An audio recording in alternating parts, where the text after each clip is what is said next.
Voici Rick, et je l'ai renvoyé dans le temps à San Francisco il y a 120 ans. La ville vit comme d'habitude. Les magasins ouvrent, les enfants courent à long, école, les marchands s'affairent sur le quai. Mais la ville est située dans un endroit dangereux. San Francisco se trouve directement sur la faille de San Andreas, une immense fissure dans la terre où les plaques pacifiques et nord-américaines entrent en collision.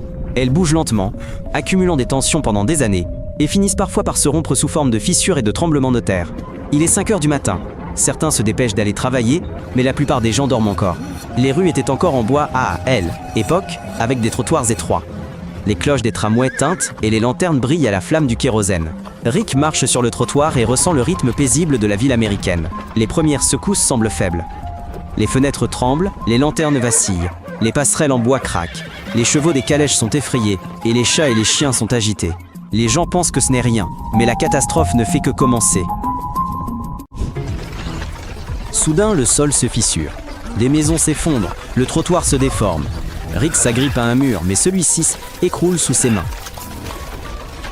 Des toits écroulent, des briques tombent, des poutres cèdent. Rick court et esquive les débris. La ville se transforme en ruine sous ses yeux, et chaque pas est un nouveau piège. Échapper devient de plus en plus difficile.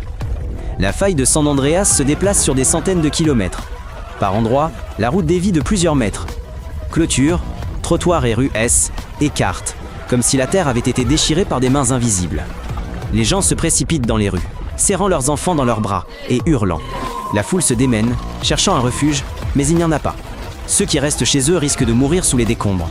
La ville paisible se transforme en champ de bataille. À cet instant, des conduites de gaz explosent. Des flammes jaillissent des fissures et les maisons s'embrasent les unes après les autres. Le tremblement de terre crée un autre ennemi, les flammes, qui dévorent des quartiers entiers plus vite que les habitants ne peuvent fuir. La chaleur est intense et les flammes jaillissent de toutes parts. Rick comprend qu'il doit fuir le centre avant d'être encerclé par les flammes. Les secousses ont duré moins d'1 minute, mais pour Rick, c'est une éternité. Des quartiers entiers sont ravagés par le feu.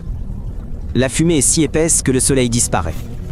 Les rues semblent avoir été bombardées. Rick se protège le visage de l'air âcre. Les gens s'emparent de seaux pour éteindre l'incendie, mais les conduites d'eau principales sont détruites. Les lignes télégraphiques sont hors service, privant la ville de toute communication. Les premiers journaux ne parleront de la catastrophe que dans quelques jours, mais pour l'instant, San Francisco est coupé du reste du monde. Des soldats font sauter des maisons pour tenter d'arrêter les incendies, mais sans grand succès. Les quartiers brûlent plus vite que toute intervention. La ville s'effondre comme si une armée était abattue sur elle avec des canons et des bombes. Rick se dirige vers la périphérie et gravit une colline. Il y a moins de bâtiments ici, et le vent emporte la fumée. Du sommet, il contemple tout San Francisco, une ville en flammes et en fumée sur des dizaines de kilomètres. Plus tard, les scientifiques expliqueront la catastrophe par la faille de San Andreas, et ce n'est qu'après ce séisme qu'elle commencera à être étudiée sérieusement. En quelques minutes, une portion de la faille de près de 500 km de long s'est déplacée. La terre s'est fendue si brutalement que les rivières ont changé de cours et que les routes et les clôtures ont été déformées. Ces cicatrices resteront longtemps un témoignage de la violence du choc.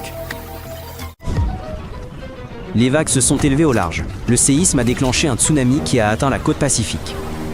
Même là où les secousses n'ont pas été ressenties, la mer témoignait de la dévastation causée par la catastrophe. La ville n'est plus que ruine. Des dizaines de milliers de personnes sont désormais sans abri et dorment dans les parcs.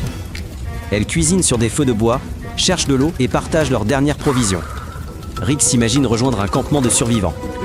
Il comprendra plus tard que les maisons en bois ont mieux résisté que celles en pierre. Le bois est flexible, mais la brique se brise. Les dégâts économiques ont été colossaux. Banques, usines et ports ont été détruits. Et même après la catastrophe, les répliques ont continué de hanter les esprits. Les scientifiques en sont certains. La faille de San Andreas frappera de nouveau. Aujourd'hui, des millions de personnes vivent dans la région de San Francisco. Et un autre séisme majeur pourrait laisser des métropoles entières sans abri. Rick regarde sa montre, dont les aiguilles sont figées au moment de l'impact, et je le ramène au présent. Abonnez-vous si vous avez trouvé cela intéressant.